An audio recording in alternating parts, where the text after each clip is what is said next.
Durante un viaje familiar, me desperté en un pequeño bote en medio del embalse de Buendía. Solo estábamos mi hija de 11 años, Lucía, y yo. No había remos, ni llave para el motor, ni otros barcos a la vista. Mis padres y mi hermana simplemente habían desaparecido, como si los hubieran borrado del mapa.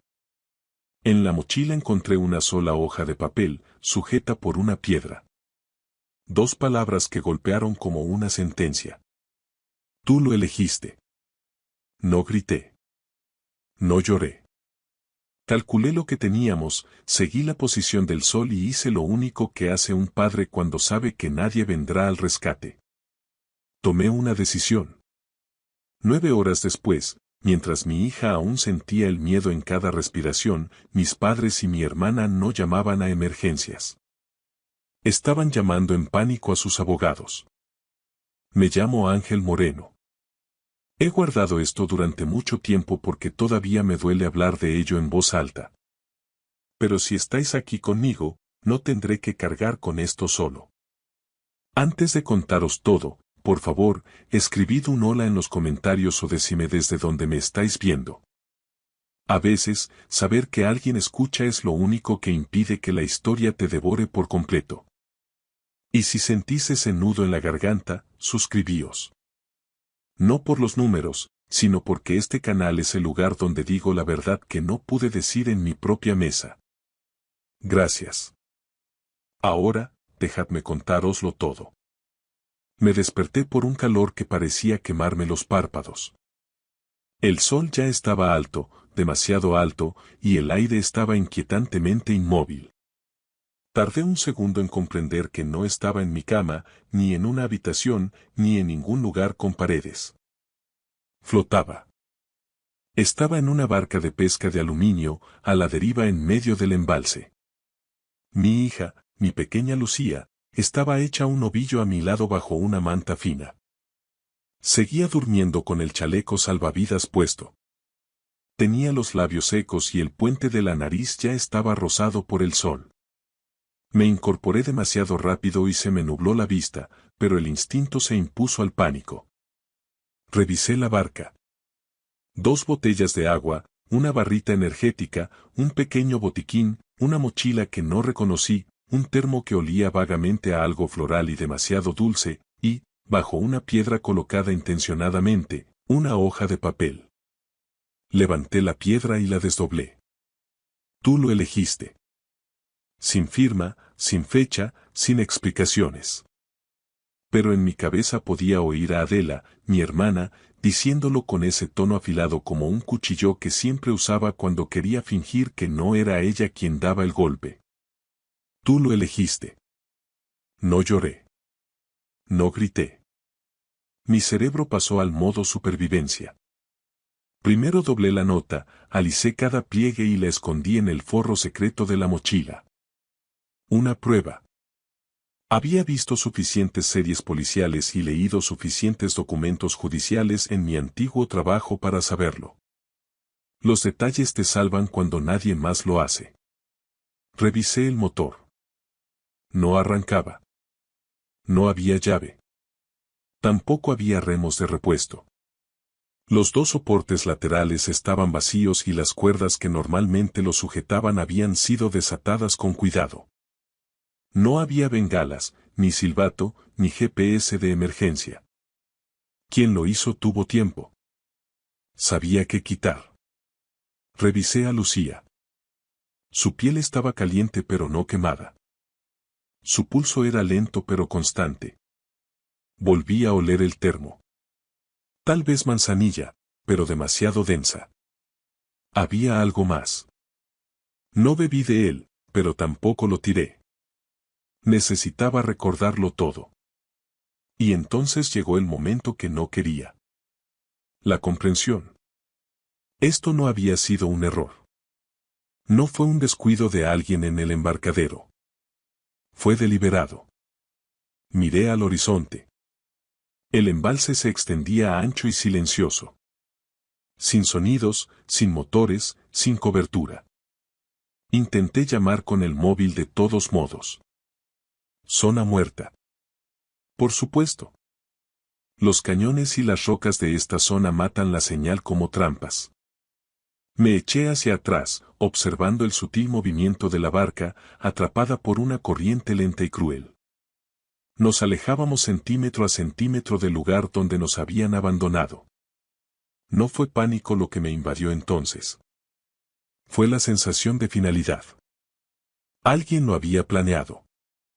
Eligieron el lugar exacto, la hora del día y la forma de anular cualquier comunicación o control. Y me dejaron un mensaje. Un mensaje que me culpaba a mí. Lucía se movió y abrió los ojos. ¿Dónde estamos?, susurró. Estamos bien, le dije. Todo va a salir bien.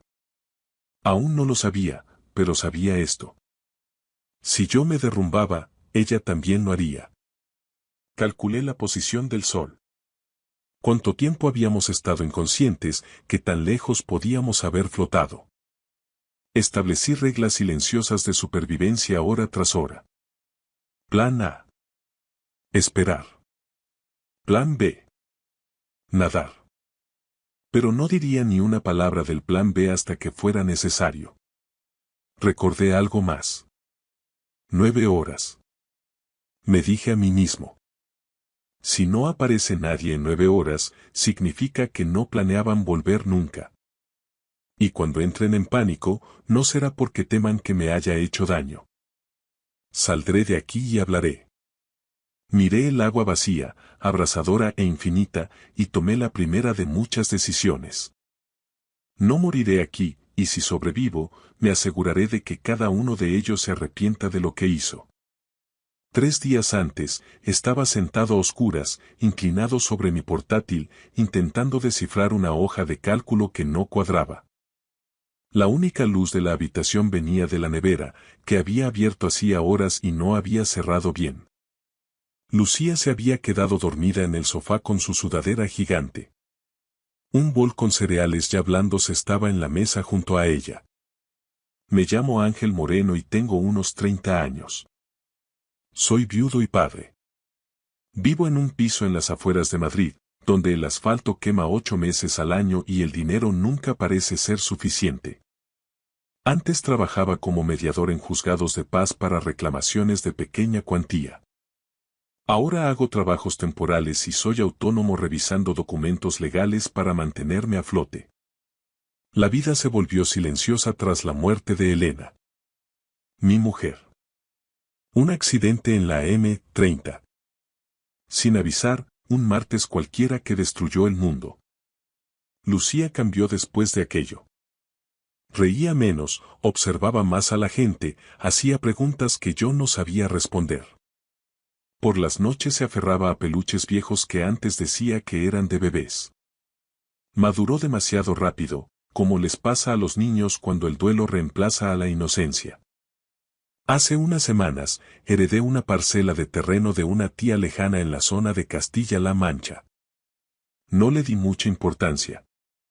Solo tierra seca y polvo. Pensé en venderla barata y seguir adelante. Entonces llamó Adela. Mi hermana no me preguntaba cómo estaba desde hacía meses. De repente empezó a escribirme, a llamarme, hablando de fideicomisos familiares, optimización fiscal y protección de activos. Solo necesitamos incluir tu parcela en el patrimonio familiar, dijo. Le pregunté. ¿Por qué tanta prisa? Ella sonrió a través del teléfono. Es más fácil para todos. No me lo tragué.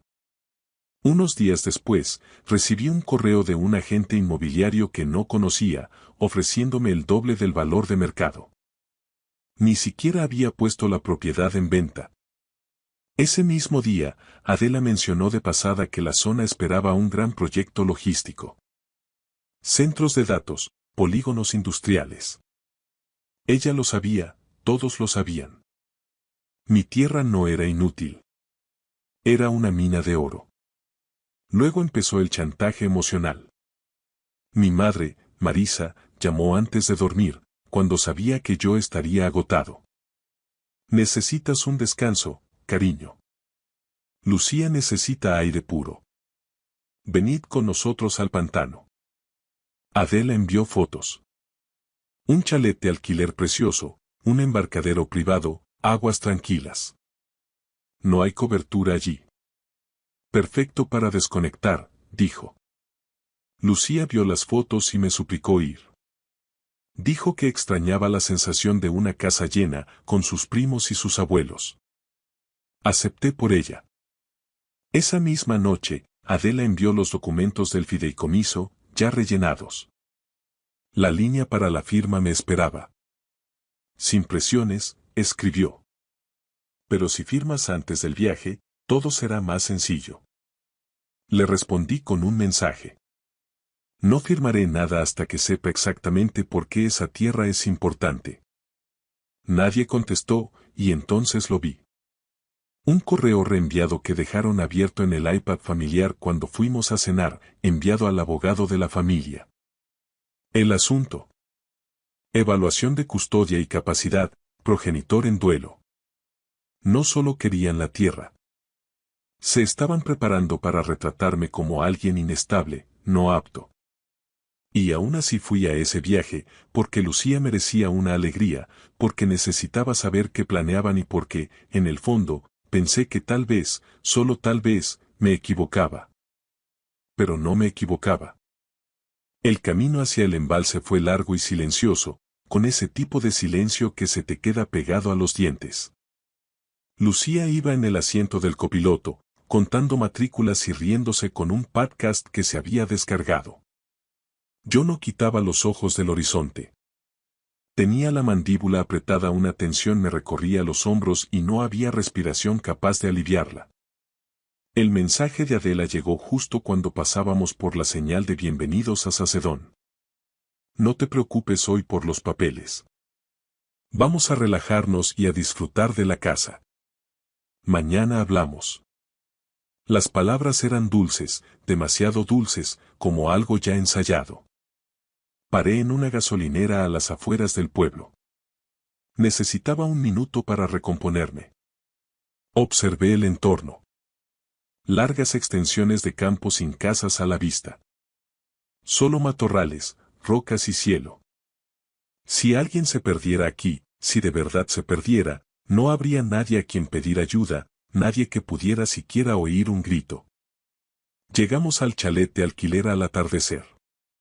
Era precioso, de esos que salen en los folletos turísticos. Una iluminación perfecta, cojines decorativos a juego, música suave de fondo. Pero algo en aquel lugar me ponía la piel de gallina. Todo estaba demasiado limpio, demasiado preparado.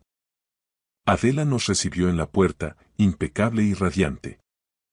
Su sonrisa parecía pegada con pegamento. Su marido, Borja, era todo apretones de manos firmes y contacto visual forzado. Mis padres, Manuel y Marisa, deambulaban al fondo con una calma que daba miedo. Solo Jimena, la hija de Adela, parecía medio real, acurrucada en el sofá, pegada al móvil y deseando claramente estar en cualquier otro sitio.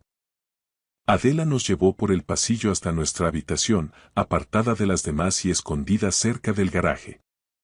Olía débilmente a aceite y a cosas olvidadas. Aquí tendréis más intimidad, dijo. Asentí, tomando notas mentales, sin presionar. Todavía no. La cena fue puro teatro. Todos interpretaban sus papeles.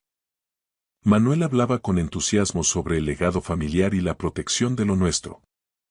No podemos dejar que unos extraños se aprovechen de nosotros, dijo mientras cortaba el pollo asado. Esa tierra debe estar en el fideicomiso, donde esté a salvo. Marisa intervino con una suavidad ensayada. Has hecho demasiado tú solo, Ángel. Déjanos cuidarte por una vez. Adela se inclinó hacia adelante con una especie de determinación amable. Es sencillo. Firmas y todo se calma. Si no firmas. Bueno, es tu elección aislarte de todos nosotros. Su voz seguía resonando incluso después de terminar la cena. Esa frase, la elección de aislarte, se sentía como un arma cargada puesta suavemente sobre la mesa. A la mañana siguiente, empecé a notar cosas, detalles mínimos. Marisa le frotaba los hombros a Manuel con alcohol de romero en la cocina, como si fuera una preparación ceremonial. Adela alineaba las tazas de café, lo colocaba todo como si se estuviera documentando. La taza que me entregó a mí estaba más caliente que las demás. Probé un sorbo. Tenía un sabor dulce que no encajaba con la crema normal que solía usar. No dije nada, simplemente mantuve el sabor en la boca, como una prueba. Día de barca, anunció Adela. Repartía sombreros de paja como si fueran recuerdos de una fiesta. Cogeremos 3 barcas, dijo, entregando las llaves. Ángel, vosotros llevaréis la pequeña, para tener más tiempo de conexión padre e hija. Borja hizo una mueca burlona. Sin móviles, sin distracciones. Tiempo en familia a la antigua usanza. Sonreí y asentí. Por dentro, sentía que las paredes se cerraban. En el embarcadero, la división fue demasiado limpia para ser casualidad. Adela, Borja y Jimena en una barca, mis padres en otra, mi hija y yo solos en la más pequeña. Adela me tendió el termo. Manzanilla y lavanda, dijo. Para los nervios. Pensé que te vendría bien algo relajante. Vacilé. El olor era demasiado intenso, demasiado empalagoso. Pero Lucía me miró con esperanza. No podía dejar que ella sintiera mi paranoia. Vertí un poco en la tapa y dejé que ella diera un sorbo. Solo lo justo para calmarle el estómago, me dije. Zarpamos. El embalse brillaba bajo el sol de finales de la mañana. Lucía estaba sentada a mi lado, sonriendo, con la cabeza inclinada hacia el viento. Me permití creer que solo era un día normal. Pero entonces Lucía bostezó una vez, luego otra. Se tumbó sin decir palabra. Al intentar acercarme a ella, me di cuenta de que mis propios brazos pesaban más de lo que debían. Un sabor metálico floreció bruscamente en mi garganta. Mi visión se estrechó. Escuché risas a través del agua. Luego, el zumbido lejano del motor de una lancha desvaneciéndose, alejándose. Intenté levantarme, alcanzar nuestra bolsa. Mis manos resbalaron. Mi cuerpo se dobló. Lo último que vi antes de que la oscuridad me devorara fue la silueta de Lucía, pequeña e inmóvil a mi lado, y agua por todas partes. Cuando recuperé el sentido, la luz era brutal, mi boca estaba seca y sentía la cabeza llena de algodón y electricidad estática. Pero mi primer instinto no fue el pánico, fue el cálculo. Lucía estaba a mi lado, hecha un ovillo, aún respiraba. Tenía la cara enrojecida y los labios secos. La cubrí con mi brazo mientras me incorporaba y lo revisaba todo. Agua, sol. Ni una sola barca a la vista, ni casas, ni tierra lo suficientemente cerca como para llegar con un grito.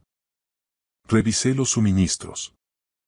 2 botellas de agua a medio llenar, una barrita energética, el botiquín reducido a lo básico. Y el termo, que ahora comprendía que era la razón por la que perdí el control. Luego la nota, todavía en mi bolsillo. Tú lo elegiste. La doblé con cuidado. Una prueba. No dejaría que me robaran la verdad. Hice un inventario como un soldado preparándose para un asedio. Dividí las provisiones. Una botella para Lucía, una para más tarde. Usé mi chaqueta para darle sombra. Le ajusté la manta alrededor de las piernas. Luego miré el motor. No había llave. El cable que debía conectarlo a la batería estaba desenroscado. No arrancado, sino desenroscado. Pasé los dedos por los nudos donde deberían haber estado atados los remos. Las cuerdas seguían allí, desatadas meticulosamente. No fue un accidente. No había bengalas de emergencia, ni silbato, ni linterna. Incluso la navaja suiza del botiquín no tenía hoja. Alguien había vaciado esa barca. Lucía se movió. Papá. Puse toda la calma posible en mi voz. Estamos bien. ¿Necesitas agua? Solo bebe un poco. No preguntó dónde estaban los demás, pero lo vi en sus ojos. Ella lo sabía. Le di instrucciones sencillas. Hora tras hora. Bebe cuando yo te diga. Quédate en la sombra. No te muevas hasta que yo te lo pida. Luego estudié el agua. Seguíamos a la deriva, siempre alejándonos de tierra firme. Si hubieran planeado asustarme para que firmara los papeles, estarían cerca, esperando a que yo me quebrara. Pero no había nada. Ni sombras, ni ruido, solo el sol subiendo cada vez más. Empecé a escribir en el reverso de un recibo que tenía en la cartera. Mi nombre, fecha, edad, Lucía. Que teníamos, dónde estábamos, que faltaba, y que me iba en busca de ayuda. Lo aseguré bajo una botella dentro de la barca. Algo para que alguien lo encontrara si yo no lo lograba. Luego le di a Lucía sus instrucciones. Tranquila y despacio. Quédate agachada. No te levantes. No metas las manos en el agua. Saluda solo si ves una barca. Nunca grites hasta que veas a alguien cerca. Ella asintió. No lloró, solo me miró como si estuviera memorizando mi cara. La atraje hacia mí. Voy a buscar ayuda, le dije, y volveré. Lo juro. El agua estaba fría cuando me deslicé en ella. No fue un choque, sino algo hostil. Me robó el aliento y me oprimió el pecho. Empecé a nadar, no con fuerza, sino con ritmo. El sol se movía sobre mí y la barca se hacía más pequeña a mis espaldas. No miré atrás más de una vez. Una segunda mirada podría haber roto algo dentro de mí. No sé cuánto tiempo pasó, pero finalmente las rocas se abrieron y vi barro, luego una carretera. Avancé a trompicones por la arena, con el cuerpo gritando de dolor. Entonces, por alguna gracia de Dios, una furgoneta destartalada apareció tras una curva. Un hombre se bajó. ¿Está usted bien? Mi hija, logré decir con voz ronca. En una barca. En el embalse. Ayuda. Me ayudó a subir sin hacer preguntas. Se llamaba Paco. Llamó a rescate por la radio y me llevó al club náutico. Durante todo el camino, mis pensamientos no estaban en el dolor, ni en la quemadura del sol, ni en lo que vendría después. Estaban en una sola cosa. Ahora que he sobrevivido, ¿qué demonios van a hacer ellos para ocultar esto? Paco me ayudó a bajar de la furgoneta. Mis piernas temblaban como si todavía estuviera luchando contra la corriente del embalse. En el club náutico, el aire olía a gasoil y a fritura de chiringuito, un contraste brutal con el silencio mortal de hace una hora. Llamada a la Guardia Civil. Gritó Paco a un hombre que limpiaba una red. Hay una niña a la deriva en el sector norte. En menos de 20 minutos, una lancha de salvamento salía a toda velocidad. Yo iba a bordo, envuelto en una manta térmica plateada que crujía con cada uno de mis escalofríos. No sentía el frío, sentía la rabia. Una rabia fría, sólida y lúcida. Cuando divisamos la barca de aluminio, el corazón me dio un vuelco. Estaba más lejos de lo que pensaba. Lucía seguía allí, pequeña, cumpliendo mis instrucciones al pie de la letra. No se había movido. Cuando nos vio, no gritó. Solo se puso de pie lentamente y levantó una mano. Al subirla a la lancha de rescate, se aferró a mi cuello con una fuerza que me cortó la respiración. Sabía que vendrías, papá, susurró contra mi pecho. Esa noche, en el Centro de Salud de Guadalajara, mientras los médicos revisaban nuestra deshidratación, sonó mi teléfono. No era la policía. Era Adela. ¿Ángel? Su voz sonaba aguda, casi histérica. ¿Dónde estáis? Hemos vuelto al punto de encuentro y la barca no estaba. Casi llamamos a emergencias. Estamos todos en casa, muy preocupados. No mientas, Adela, mi voz sonaba como si viniera de ultratumba. Estoy con la Guardia Civil. He entregado el termo y la nota. Hubo un silencio absoluto al otro lado de la línea. Un silencio que confirmaba cada una de mis sospechas. Luego, escuché el clic. Colgaron. No esperaron a que llegara la policía. Cuando las patrullas llegaron al chalet, mis padres, mi hermana y Borja ya se habían ido. Habían huido como ratas, dejando atrás platos sin lavar y una maleta olvidada. Pero cometieron un error. En su prisa, dejaron el iPad de mi padre conectado a la red local. Los registros de búsqueda eran una hoja de ruta hacia el crimen. Dosis de sedantes para adultos, efecto de la corriente en el embalse de Buendía, declaración de fallecimiento por desaparición en España. No solo querían la tierra. Querían que el accidente ocurriera de tal forma que yo desapareciera y ellos pudieran reclamar la custodia de Lucía y, por extensión, el control total de los bienes de mi difunta mujer y mi nueva parcela. El proceso legal fue un infierno de 2 años. En España, los casos de familia y herencias pueden ser lentos, pero la evidencia del intento de abandono era demasiado abrumadora. Adela intentó alegar que yo estaba sufriendo un brote psicótico por el duelo de Elena. Manuel, mi propio padre, declaró que yo era inestable. Pero la nota, el análisis del termo, que contenía altas dosis de un tranquilizante fuerte mezclado con un sedante incoloro. Y el testimonio del hombre que me rescató, Paco, fueron mi escudo. Al final, perdieron todo. No solo el juicio, sino el derecho a acercarse a nosotros. El juez dictó una orden de alejamiento permanente. Mi hermana perdió su licencia para ejercer como consultora financiera y mis padres terminaron vendiendo su casa de Madrid para pagar las costas judiciales y las indemnizaciones. A veces, por la noche, Lucía todavía me pide que revise las cerraduras.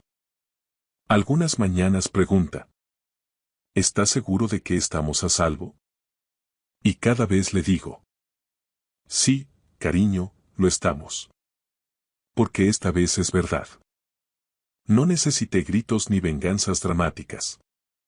La verdad fue más fuerte que todo lo demás, y ahora nos pertenece. Nunca pensé que la supervivencia se vería así. Silenciosa, estable y dolorosamente ordinaria. No es una victoria grandiosa, es simplemente despertarnos en una casa que es nuestra, libres de miedo y de control. He contado esta historia porque el silencio nunca ha salvado a nadie. Si esto te ha llegado, si alguna vez has tenido que estar solo para proteger a quien amas, espero que sepas que no estás solo. Yo elegí la verdad. Elegí la protección. Y, por encima de todo, la elegí a ella. Gracias por escuchar mi historia hasta el final.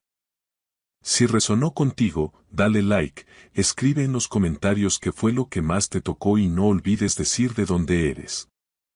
Suscríbete al canal, vienen muchas más historias. Observé cómo mi esposa le decía a una sala llena de desconocidos que yo era un trabajador de almacén sin estudios que la estaba frenando. Su jefe se rió. Todos se rieron. Entonces me puse de pie y le dije la verdad. Soy el dueño de la empresa. Soy el dueño de todo. Lo que descubrí después destruyó más que mi matrimonio. Destruyó a toda mi familia. Mi nombre es Manuel Rodríguez. Tengo 47 años y he pasado las últimas 2 décadas construyendo algo con lo que la mayoría de la gente solo sueña. Pero esa noche, de pie en el gran salón de eventos del Hotel Palace en Madrid, viendo a mi esposa celebrar su ascenso, me di cuenta de que había estado viviendo una mentira. Lucía estaba deslumbrante con su vestido esmeralda. Nuestros hijos no estaban allí. Sergio y Elena, nuestros mellizos de 16 años, estaban en un evento del instituto, mientras que Hugo y Alba estaban con mi hermana. Es una velada para adultos, me había dicho Lucía. No hace falta aburrirlos con discursos corporativos. Había llegado temprano en contra de sus deseos. Ella quería que apareciera a las 9 de la noche, después del networking importante. En lugar de eso, llegué a las 7, entrando discretamente por el acceso de servicio. Llámalo intuición. Llámalo ese presentimiento amargo que llevaba meses cargando. Fuera lo que fuera, me salvó de la ceguera total. Me coloqué detrás de una columna decorativa cerca de la barra. Nadie me notó. ¿Por qué habrían de hacerlo? Para todos en Manufacturas de la Sierra, yo era solo el marido de Lucía, el tipo del almacén que movía palés y barría el suelo. No tenía ni idea de que esas naves eran mías. Que la propia empresa era mía, parte de mi holding familiar. Alberto Hidalgo subió al escenario alrededor de las 8. 51 años, cabello canoso, traje desastre de 3.000 euros. El tipo de hombre que impone respeto sin esfuerzo. Él era mi director general, aunque no sabía que yo era su jefe. Damas y caballeros, comenzó Alberto con voz suave. Esta noche celebramos a Lucía Rodríguez, nuestra nueva directora de operaciones. Los aplausos llenaron la sala.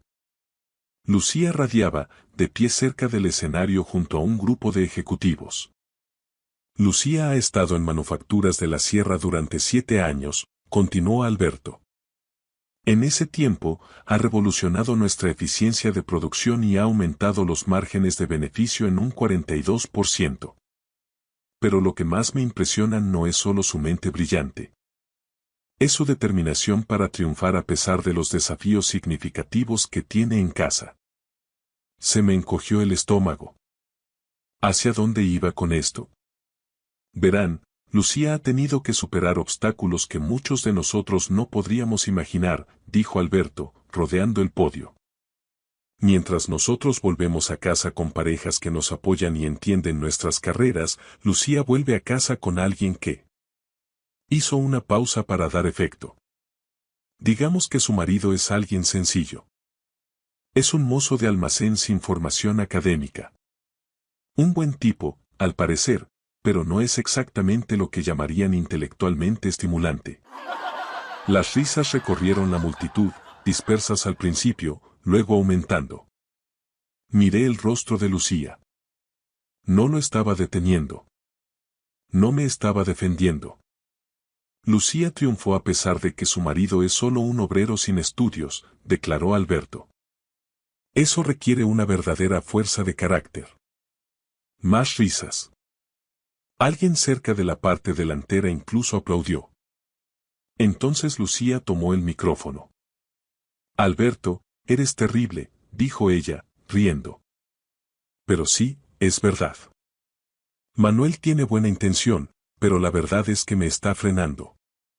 Volver a casa después de días como este y tener que explicarle todo en términos sencillos porque simplemente no lo pilla. Es agotador. La sala estalló en murmullos de simpatía y asentimientos. Lo entendían. Todos habían estado allí. Atrapados con alguien que no estaba a la altura. Salí de detrás de la columna. Mis pasos resonaban mientras cruzaba el suelo pulido. La gente me notó a mitad de camino. Miradas confusas. ¿Quién es este? Seguridad debería gestionar mejor a los intrusos. Lucía me vio cuando estaba a 3 metros. Se quedó pálida. Alberto parecía molesto. Subí los 3 escalones del escenario y le quité el micrófono de la mano congelada de Lucía. Hola, dije con voz firme.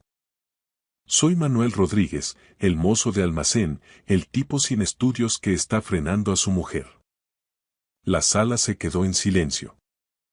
Se podía oír la respiración de la gente. Ha sido un discurso magnífico, Alberto, continué. Realmente conmovedor. Pero aquí viene lo gracioso. Esa empresa para la que todos trabajan, Manufacturas de la Sierra, la que acaba de ascender a mi esposa. Hice una pausa, dejando que el momento se alargara. Es mía. Soy el dueño. Cada nave, cada fábrica, cada puñetera acción. Es todo mío. Silencio absoluto. Entonces Lucía se rió. Un sonido corto y agudo de pánico. Manuel, eso no es. Tú no. Manufacturas de la Sierra pertenece a Grupo Industrial Rodríguez, dije. Fundada por mi abuelo en 1962. Soy el accionista mayoritario. Alberto aquí presente, señalé hacia él, es mi empleado. Todos ustedes lo son. El rostro de Alberto pasó de la molestia al gris ceniza. Señor Rodríguez, no tenía idea de. Por supuesto que no, dije, porque he pasado 20 años fingiendo ser alguien que no soy. Viviendo en pequeño para que mi mujer pudiera sentirse grande. Y así es como termina esta historia. Dejé el micrófono y bajé del escenario. La multitud se abrió como las aguas.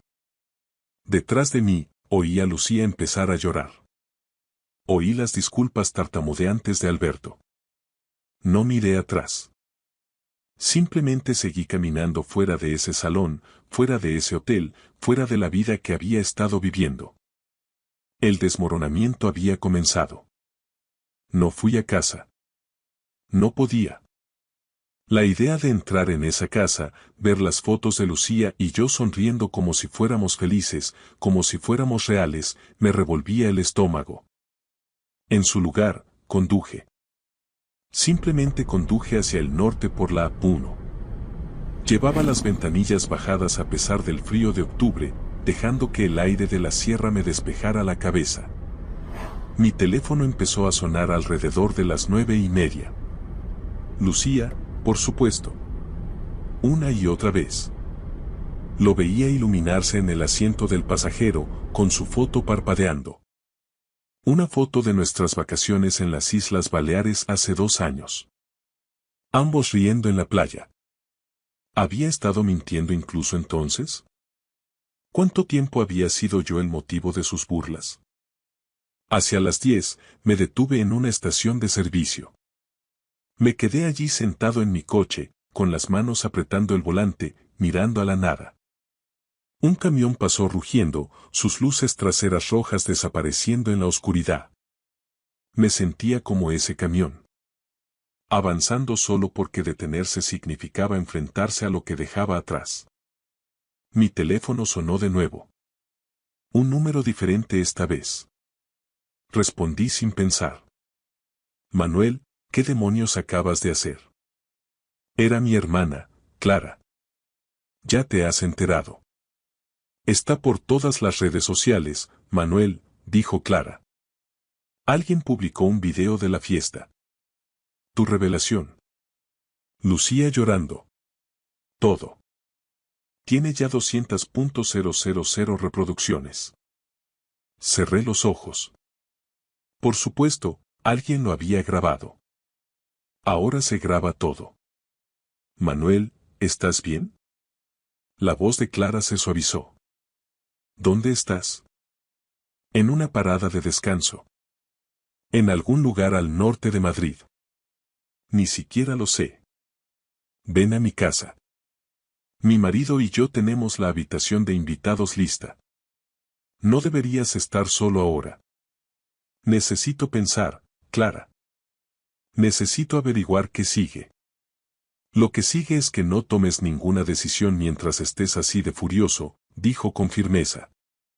Ven aquí, tomaremos un café, podrás dormir y mañana nos ocuparemos de lo que haya que ocupar. Tenía razón. Casi siempre la tenía. Clara siempre había sido la práctica, la que pensaba 3 pasos por delante mientras yo aún procesaba el primero. Está bien, dije finalmente. Estaré allí en 20 minutos. Después de colgar, me quedé allí unos minutos más. Abrí el teléfono y busqué el video que Clara había mencionado. Lo encontré al instante, ya era tendencia en Twitter.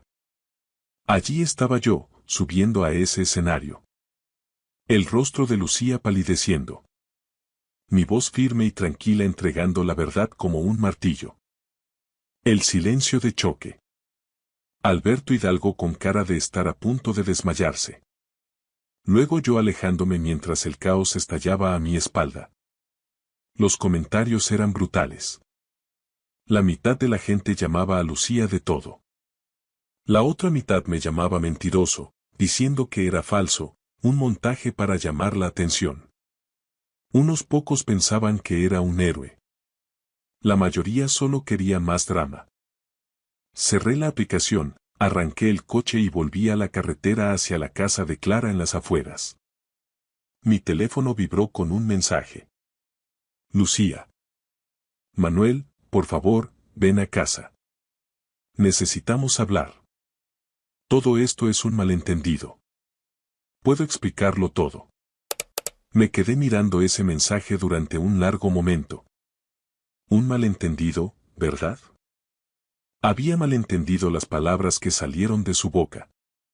Malentendido la risa, el asentimiento, la forma en que sonreía mientras su jefe me llamaba simple. Escribí de vuelta. Quédate en la casa esta noche. Iré mañana cuando estés en el trabajo para recoger algunas cosas. No vuelvas a llamarme. Lo envié. Apagué el teléfono por completo. El resto del viaje hasta lo de Clara pasó como un borrón. Árboles, oscuridad y algún que otro faro en dirección contraria. Cada kilómetro se sentía como dejar algo atrás.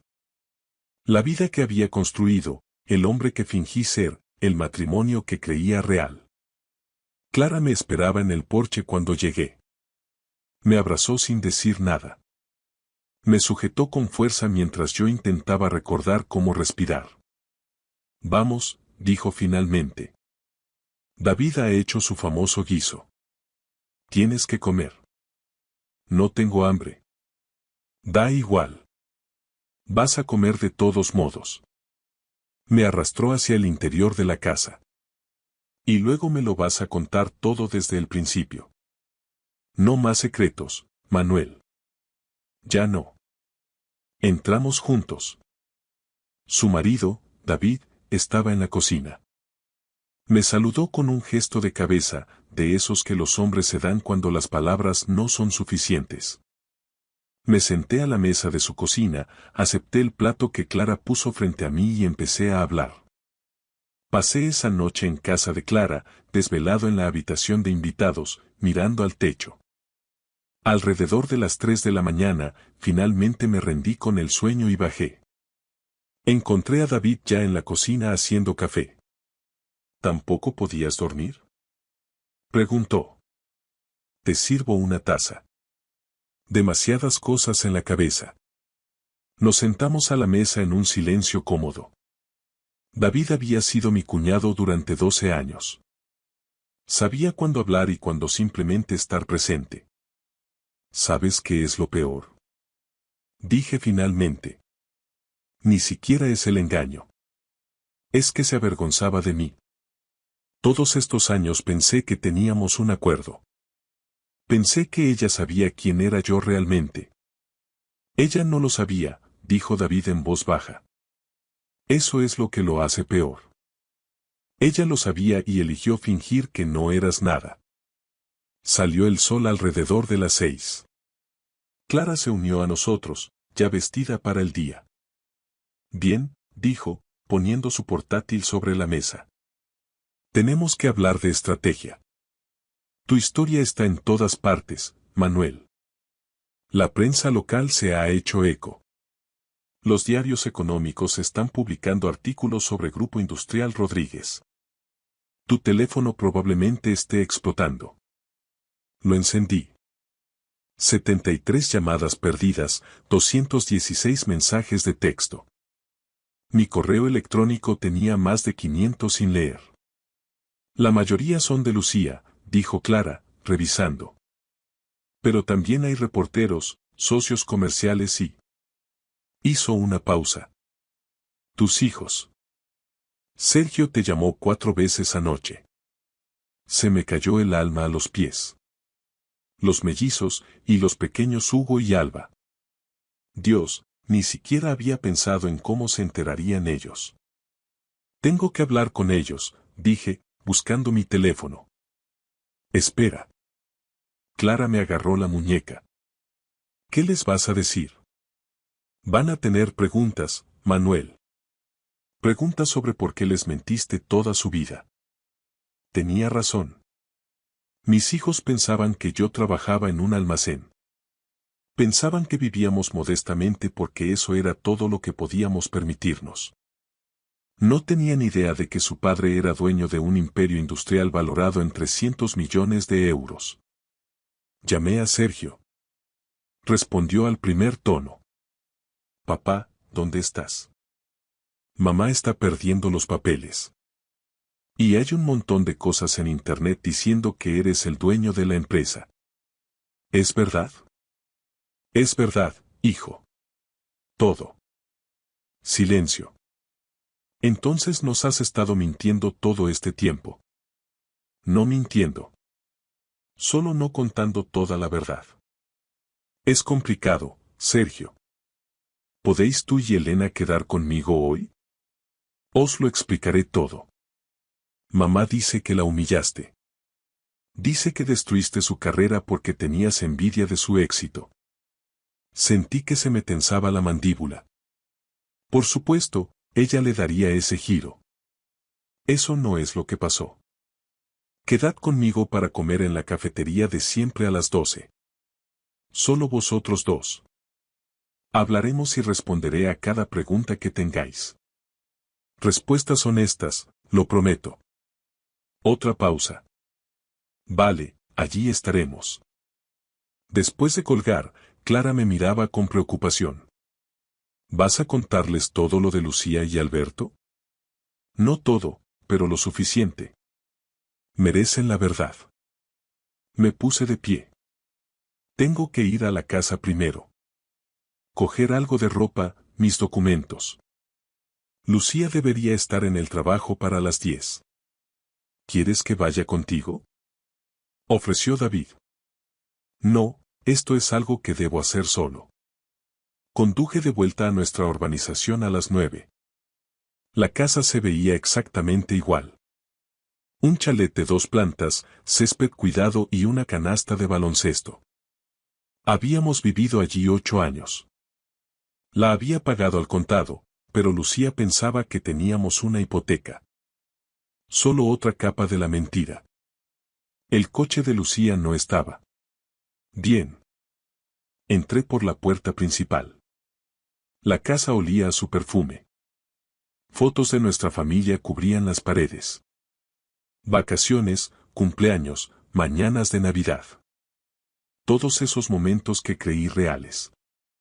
Quizás lo habían sido una vez, antes de que todo se torciera. Subí a nuestro dormitorio y empecé a hacer una maleta.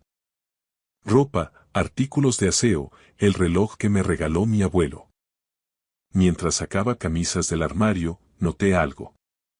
Una caja de zapatos en el lado de Lucía, escondida detrás de sus botas de invierno. Algo me impulsó a sacarla.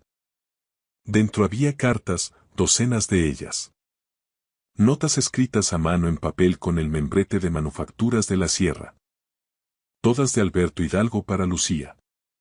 Me senté en la cama y empecé a leer. La primera tenía fecha de hace 3 años. Lucía. Lo de anoche fue increíble. No puedo dejar de pensar en ti. Tenemos que ser más cuidadosos, pero Dios, no quiero. 3 años. Llevaban haciendo esto 3 años. Me empezaron a temblar las manos mientras las leía. Notas de amor. Planes para verse en hoteles. Alberto hablando de dejar a su mujer. Lucía respondiendo sobre cómo Manuel no tenía ni idea y nunca se enteraría. La última carta era de hacía 2 semanas. Pronto no tendremos que escondernos más.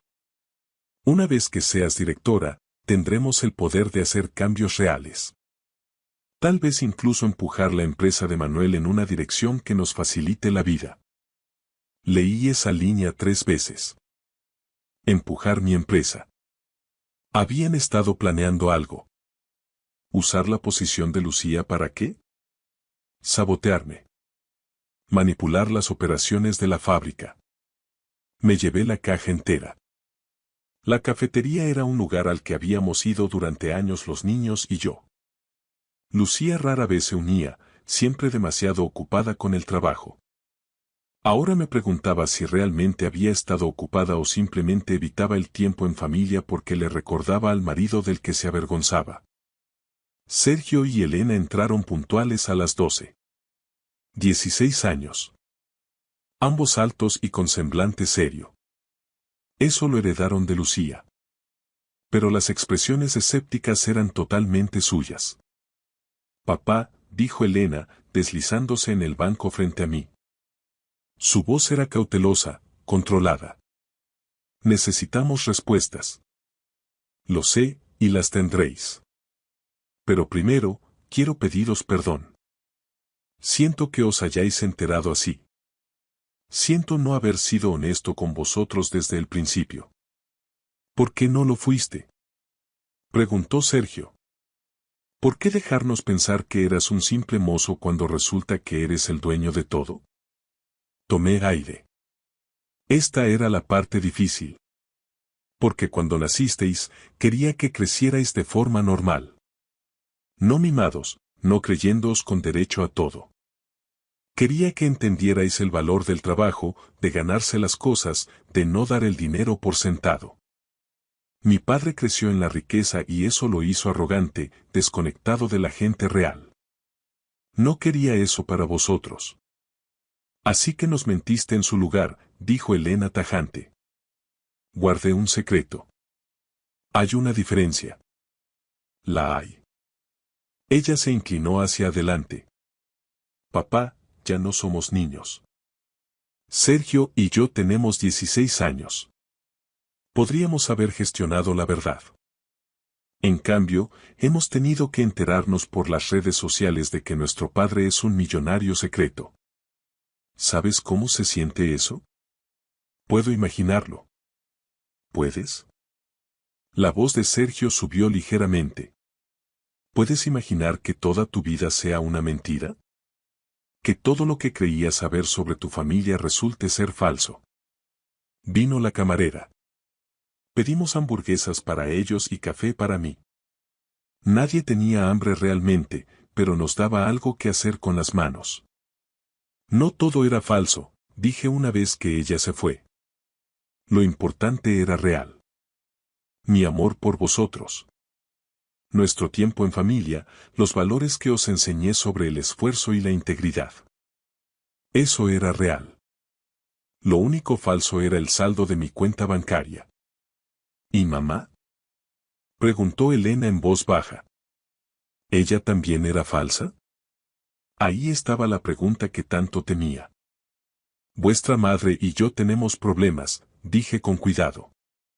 Problemas de adultos que no tienen nada que ver con vosotros.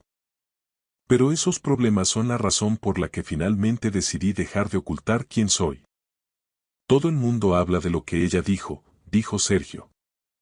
Sobre que la frenabas, sobre que era sencillo. Dijo la palabra como si le doliera. Vuestra madre dijo cosas que no debió decir, cosas que no eran ciertas. Y yo reaccioné revelando algo que ella no quería que se revelara. Ambos cometimos errores. Eso no es justo, los ojos de Elena brillaron. Ella se quedó ahí arriba y dejó que su jefe se burlara de ti. Dejó que todo el mundo se riera y luego estuvo de acuerdo con él. Eso no es un error, papá. Eso es cruel. Elena. No, no voy a fingir que mamá solo tuvo un mal día. Vi el video, papá. Los dos lo vimos. No te estaba defendiendo. Te estaba tirando a los leones para impresionar a sus colegas. Sergio asintió. Intentamos hablar con ella esta mañana. Le preguntamos por qué dijo esas cosas. Solo repetía que la habías avergonzado, que habías arruinado su carrera, que estás siendo vengativo porque tienes envidia de su éxito. Eso no es verdad, dije con firmeza. Nunca he tenido envidia del éxito de vuestra madre. He apoyado su carrera durante años. Pero lo que no voy a apoyar es que mienta sobre quién soy para quedar ella mejor. Las hamburguesas llegaron. Comimos en silencio durante unos minutos. Finalmente, Elena preguntó. Entonces, ¿qué pasa ahora? ¿Os vais a divorciar? Probablemente sí. ¿Dónde te vas a quedar? Con la tía Clara por ahora, pero estoy buscando un sitio. Y pase lo que pase entre vuestra madre y yo, siempre nos tendréis a los dos. ¿Lo entendéis? Ambos asintieron. Pero podía ver la duda en sus ojos. Acababan de aprender que su padre había estado viviendo una vida secreta durante toda su existencia. ¿Cómo podían confiar en nada de lo que dijera ahora? ¿Puedo preguntarte algo? Dijo Sergio. Esa carta que Alberto Hidalgo le envió a mamá, la de empujar tu empresa en una dirección que les facilite la vida. ¿Qué significaba eso? Me detuve a mitad del bocado. ¿Cómo sabes lo de esa carta? Mamá se dejó el portátil abierto esta mañana. Vimos un correo de Alberto disculpándose porque todo se había ido de las manos. Leímos algunos de los antiguos también. Así que sabían lo del engaño, lo de los planes. Todo. Aún no sé qué significa, admití, pero voy a averiguarlo. 3 días después de la fiesta, me senté en el despacho de un detective privado en el centro de Madrid. Miguel Guerra extendió fotos sobre su mesa. Su esposa y Alberto Hidalgo se han estado citando en un hotel de las afueras todos los jueves por la tarde durante los últimos 3 años, dijo Guerra. Siempre la misma habitación, siempre registrados con nombres falsos. Aquí está la documentación. Miré las fotos. El coche de Lucía en el aparcamiento. El Mercedes de Alberto al lado. Las marcas de tiempo mostraban que llegaban por separado pero salían juntos. Facturas del hotel cargadas a la tarjeta personal de Alberto. Hay algo más, continuó Guerra. Sacó otra carpeta. Me pidió que investigara cualquier actividad financiera inusual. Encontré esto. Deslizó un extracto bancario por la mesa. Alberto Hidalgo ha estado haciendo depósitos mensuales en una cuenta en el extranjero. 20.000 euros cada mes durante 2 años. Eso es malversación, dije. Eso es lo que pensé. Pero mire el titular de la cuenta. Señaló un nombre. Lucía Rodríguez. Se me revolvió el estómago. Ella ha estado robando dinero de mi empresa. Así parece. Alberto ha estado desviando fondos de las partidas discrecionales de la fábrica y canalizándolo hacia su esposa. Nada enorme, lo suficiente para pasar las auditorías si no se busca con cuidado. Pero en 2 años. Guerra hizo un cálculo rápido. Son casi $500,000 de euros. Me eché hacia atrás en la silla. El engaño ya era bastante malo, pero el robo, el fraude corporativo, usar su posición para robarme. Hay más, dijo Guerra. Encontré comunicaciones entre Lucía y Alberto discutiendo oportunidades de reestructuración en la empresa. Estaban planeando algo, señor Rodríguez. Algo que implicaba despedir a personal clave e instalar a gente leal a ellos. Estaban intentando hacerse con el control operativo de la empresa, o al menos posicionarse para beneficiarse personalmente. Alberto como director general, Lucía como directora de operaciones, con una red de gente que ellos colocarían en puestos estratégicos. Pensé en Jorge, el hermano menor de Lucía. Trabajaba en la planta de producción. Un buen tipo, trabajador. ¿Sabía él lo que su hermana planeaba? Necesito que averigüe si Jorge estaba involucrado, dije. Es el hermano de Lucía. Lo investigaré. Guerra cerró las carpetas. ¿Qué va a hacer con esta información? Buena pregunta. Tenía pruebas de adulterio, malversación y conspiración. Podía destruir a Lucía profesional y legalmente, enviarla a prisión. Probablemente arruinar a Alberto por completo. Pero nuestros hijos lo verían todo. Sabrían que su madre era una criminal. Ese daño duraría para siempre. Necesito una cosa más, dije. Pruebas de ADN para los 4 niños. ¿Puede organizarlo discretamente? La expresión de Guerra cambió. ¿Cree que algunos no son suyos? Necesito saberlo. Lucía y Alberto llevan juntos 3 años. Hugo tiene 12 años. Alba tiene 10. Los tiempos encajan. Necesito saber la verdad. Puedo enviar los kits de recolección a la dirección de su hermana. Resultados en 5 días. Salí del despacho de Guerra sintiéndome enfermo. El engaño era una cosa, pero si Alberto era el padre de mis hijos menores, si yo había estado criando a los hijos de otro hombre mientras él y Lucía se reían de ello. Mi teléfono sonó. Clara. Manuel, tienes que venir a mi casa ahora. ¿Qué pasa? Jorge está aquí. Quiere hablar contigo. Dice que es urgente. Conduje a toda prisa. La furgoneta de Jorge estaba en la entrada. Me recibió en la puerta con aspecto de no haber dormido en días. Manuel, lo siento. Lo siento mucho, dijo Jorge. No sabía lo que estaban planeando hasta que fue demasiado tarde. Nos sentamos en el salón. Jorge me lo contó todo. Lucía me reclutó hace 2 años, dijo. Me pidió que le informara sobre problemas de producción, quejas de empleados, cualquier cosa que pudiera usarse para justificar una reestructuración. Dijo que era para ayudar a mejorar la eficiencia. No sabía que ella y Alberto estaban usando esa información para identificar a personas a las que despedir y sustituirlas por su propia gente.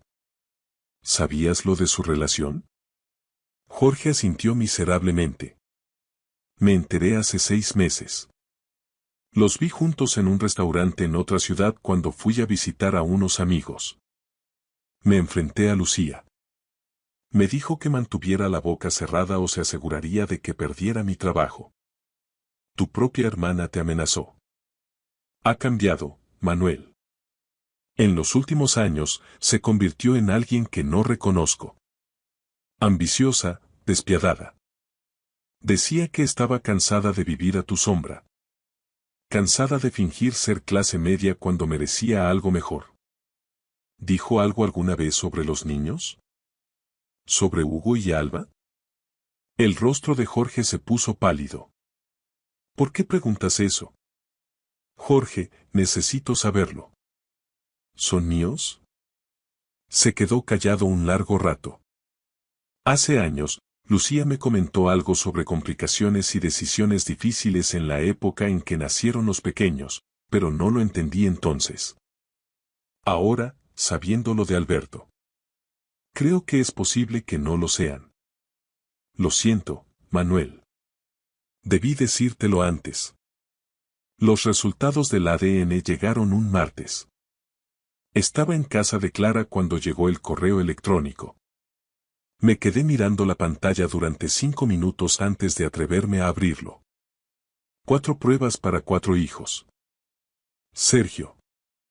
99,9% de probabilidad de paternidad. Mío. Elena.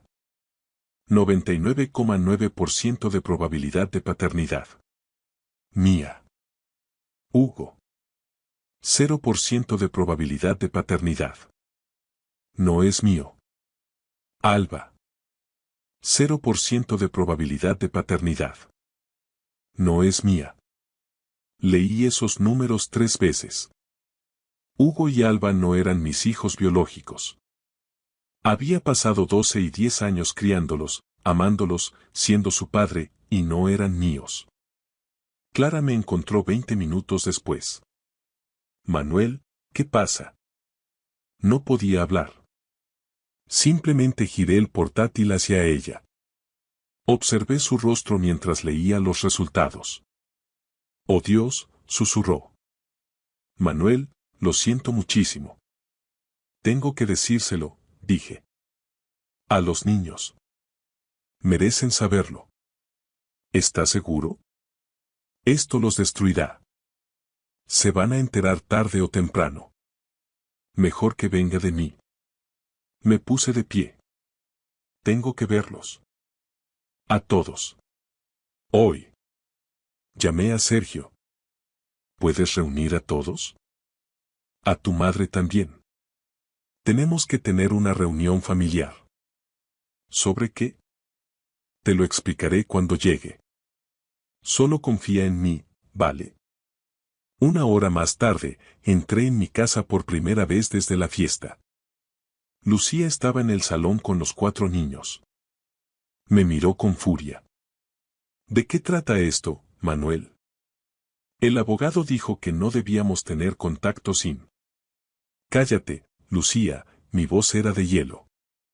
Por una vez, cállate y escucha. Miré a mis hijos. A Sergio y Elena, que eran genéticamente míos. A Hugo y Alba, que no lo eran. Hay algo que todos debéis saber, comencé.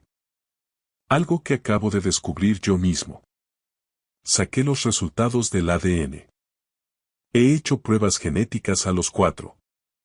El rostro de Lucía se quedó blanco. No tenías derecho. Tenía todo el derecho. Y los resultados son claros. Sergio y Elena son mis hijos biológicos. Hugo y Alba no lo son. El silencio fue ensordecedor. Hugo, de 12 años, me miraba fijamente. ¿Qué estás diciendo? Estoy diciendo que Alberto Hidalgo es vuestro padre biológico. Tuyo y de Alba. Alba empezó a llorar. Se quedó allí congelada. Sergio y Elena miraron a su madre con expresiones de completo asco. ¿Cómo has podido? Dijo Elena. Mamá, ¿cómo has podido hacerles esto? A papá. Lucía se puso de pie temblando. Bastardo. Se lo has dicho. Se lo has dicho a los niños. Merecen la verdad. Son niños, Manuel. No necesitaban saber esto. Sí, lo necesitaban. Porque tú no se lo ibas a decir nunca. Me giré hacia Hugo y Alba. Escuchadme, los dos. Esto no cambia lo que siento por vosotros. Seguís siendo mis hijos. El ADN no define a la familia. Os he amado y os quiero exactamente igual que siempre. Hugo sacudió la cabeza. Tú no eres mi padre. Nos has estado mintiendo todo este tiempo. Yo no lo sabía, Hugo. Te juro que no lo sabía. Pero lo sospechabas, su voz se quebró. Por eso hiciste la prueba. Sospechabas que no éramos tuyos y tenías razón. Alba salió corriendo de la habitación, sollozando. Elena la siguió. Sergio se quedó allí mirando a Lucía con una expresión de puro odio. Has destruido esta familia, le dijo a su madre. Nos has destruido a todos. Lucía me señaló con el dedo. Esto es culpa tuya. Tenías que escarbar. Tenías que investigar. Tenías que arruinarlo todo porque tu orgullo estaba herido. ¿Mi orgullo? Me reí, pero no había humor en ello. Lucía, has tenido una relación durante años. Tuviste hijos de otro hombre y dejaste que los criara como míos. Robaste $500,000 de mi empresa. Y hablas de mi orgullo. Su expresión cambió. ¿Sabes lo del dinero? Lo sé todo. La cuenta en el extranjero, la malversación, tus planes para controlar la empresa. Tengo documentación, Lucía. Pruebas de cada delito que has cometido. No puedes probar nada. Puedo probarlo todo, y lo haré en el juzgado. Me dirigí a la puerta. Mis abogados se pondrán en contacto contigo. Hemos terminado aquí. Al salir, oí a Hugo llorar. Oí a Sergio intentar consolarlo. Oí a Lucía gritándome que lo había arruinado todo. Pero no me detuve. No miré atrás. Le había dado 20 años de mi vida. 20 años de lealtad, amor y confianza. Ella lo había tirado todo por dinero, estatus y un hombre que la ayudó a traicionarme. Ahora tendría que vivir con las consecuencias. 2 semanas después de contarles a los niños lo del ADN, Sergio me llamó a las 2 de la mañana. Papá, tienes que venir al Hospital de La Paz. Ahora. Se me detuvo el corazón. ¿Qué ha pasado? Hugo. Cogió el coche de mamá. Se estrelló contra un quitamiedos en la M30. Está vivo, pero papá. Está muy mal. Estaba vestido y en mi coche en 3 minutos. Llegué al hospital en 15, saltándome todos los límites de velocidad. Encontré a Sergio en la sala de urgencias con Elena y Alba. Lucía también estaba allí, sentada aparte de ellos. ¿Dónde está? Exigí. En cirugía, dijo Elena. Tenía los ojos rojos de tanto llorar. Tiene la pierna rota por 3 sitios. Una conmoción cerebral. Creen que el vaso podría estar roto. Me senté pesadamente. Hugo, mi hijo de 12 años, no biológicamente mío, pero mío en todo lo que importaba, estaba en el quirófano porque su mundo se había desmoronado. ¿Qué hacía fuera a las 2 de la mañana? Pregunté. Se ha estado escapando por las noches, dijo Alba en voz baja. Desde que nos contaste lo del ADN, coge el coche y simplemente conduce. Dice que le ayuda a pensar. Ni siquiera tiene carné, dije.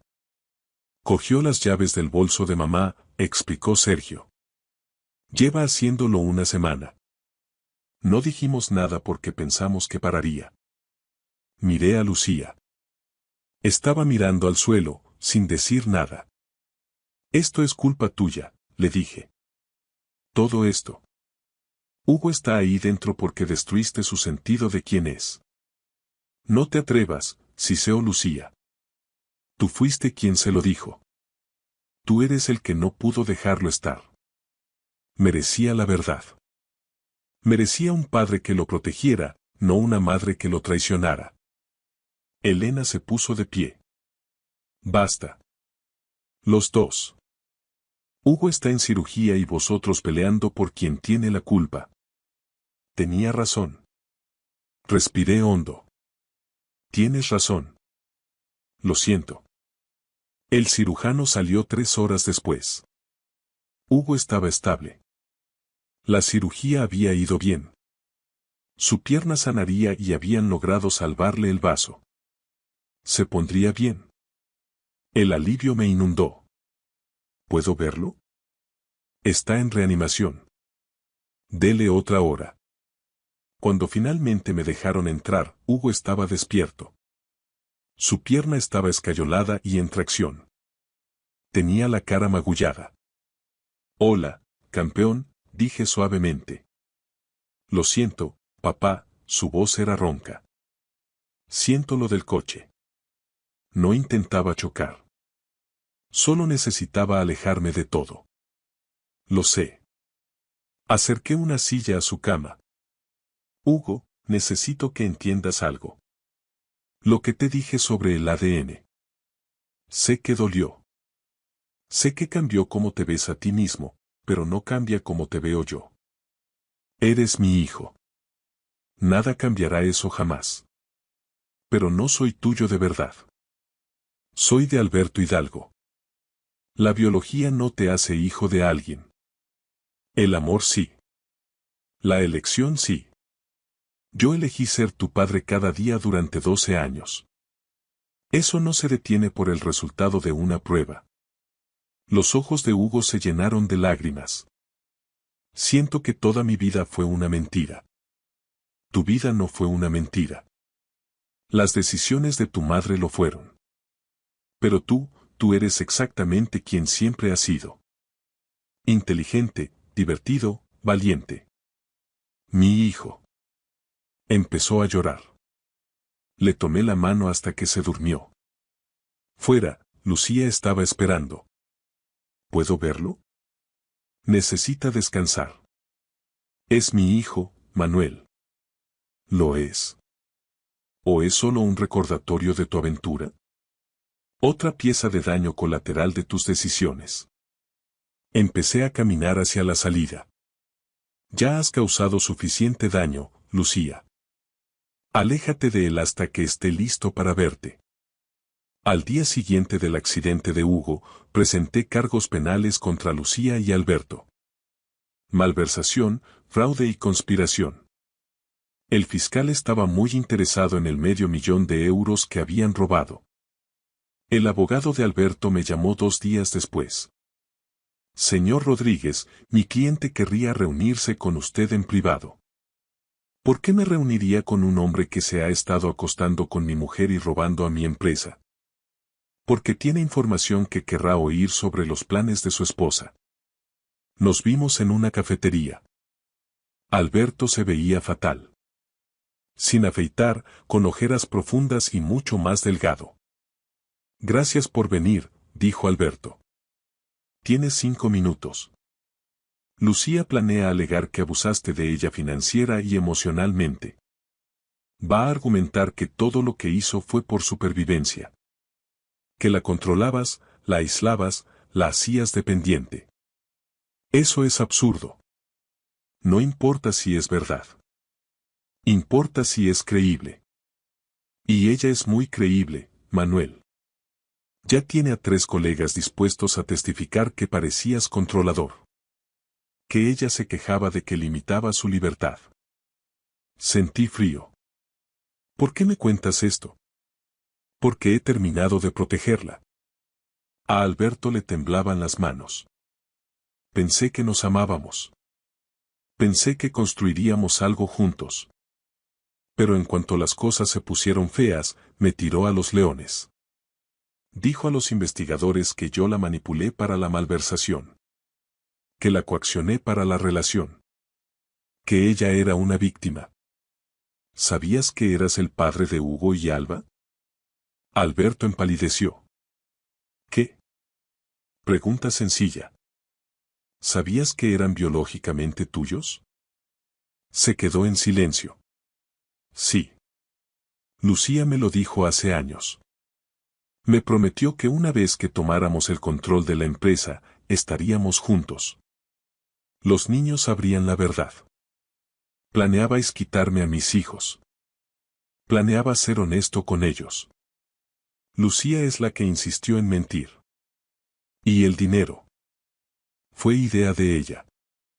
Dijo que necesitábamos un colchón para cuando te dejáramos. Fui estúpido. Creí que estaba enamorado. ¿Dónde está el dinero ahora? Cuentas en el extranjero. Lucía tiene el control de todas. Me dejó fuera completamente después de la fiesta. Sacó una memoria USB. Todo está aquí. Números de cuenta, contraseñas, historial de transacciones. Tómalo. Úsalo contra ella. Ya no me importa. Ha destruido mi vida. Mi mujer me ha dejado, mis hijos no me hablan. Me enfrento a cargos penales. Todo por una mujer que nunca me quiso realmente. Cogí el USB. Esto no nos hace estar en paz, Alberto. Seguiste robándome.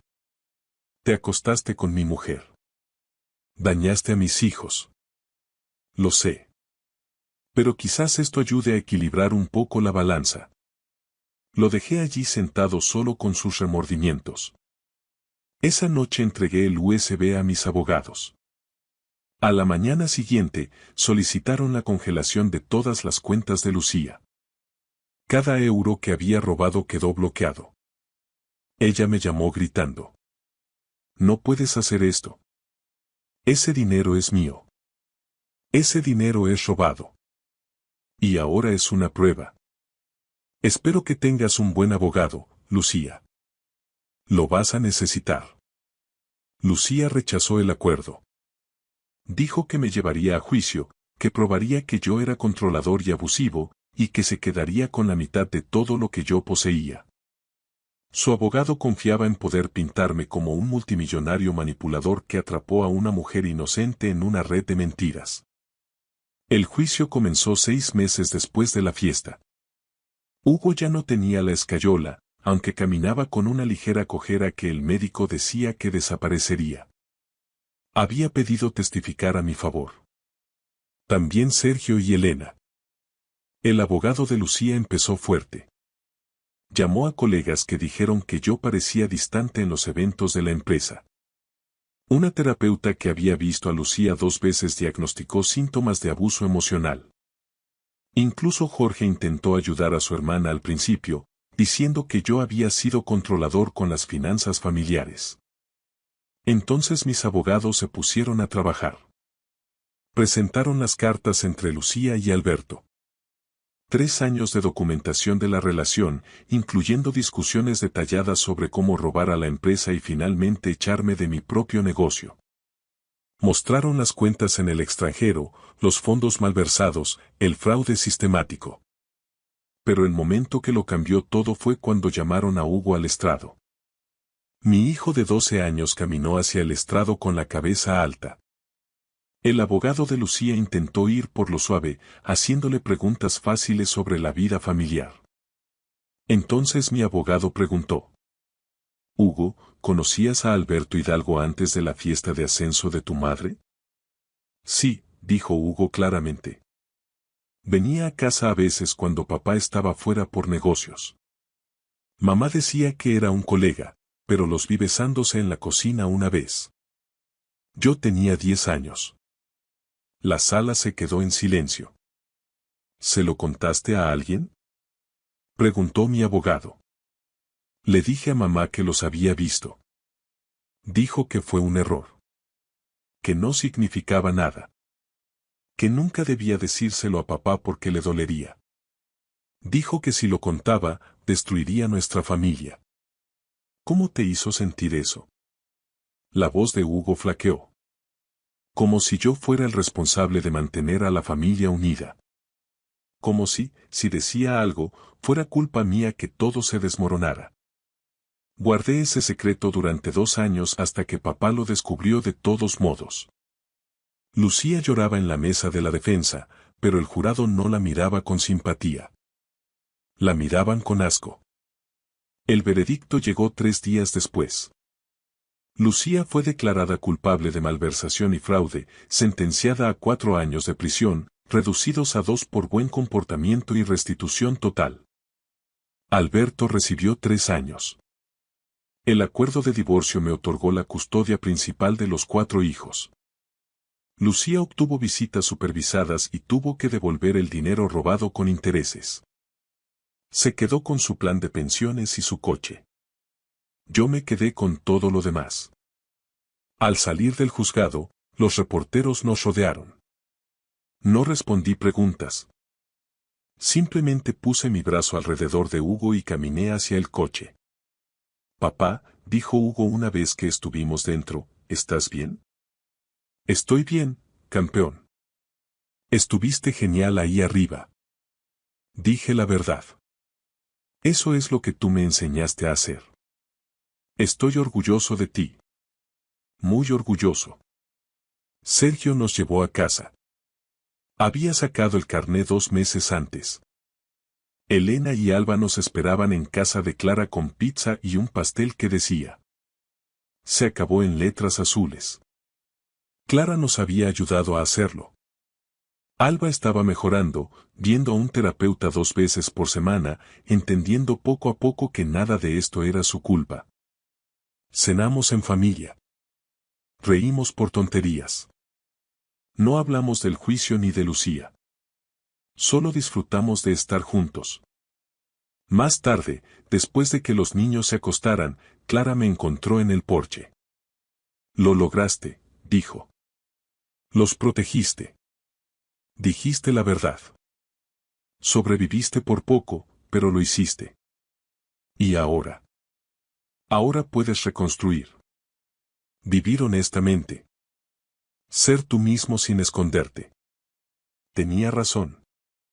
Por primera vez en 20 años, podía simplemente ser Manuel Rodríguez. Sin secretos, sin mentiras. Solo yo. 14 meses después de la fiesta, estaba en la nueva sede de Grupo Industrial Rodríguez en una zona industrial moderna. Brett, el hermano de Lucía, estaba allí, ahora era supervisor de producción. Después del juicio, vino a pedirme perdón y una oportunidad para demostrar su valía. Se la di.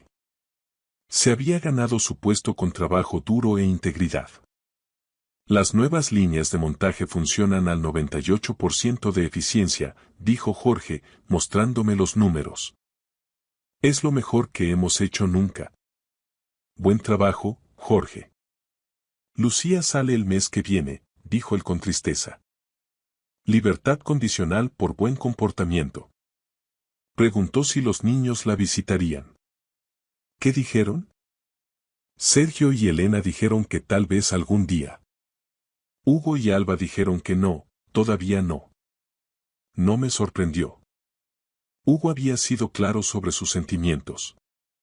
Sabía que Lucía era su madre biológica, pero me había elegido a mí como su padre. El ADN ya no le importaba. Él era un Rodríguez, y punto. Alba había tardado más en procesarlo. Me preguntó una vez si Alberto Hidalgo quería verla. Le dije la verdad.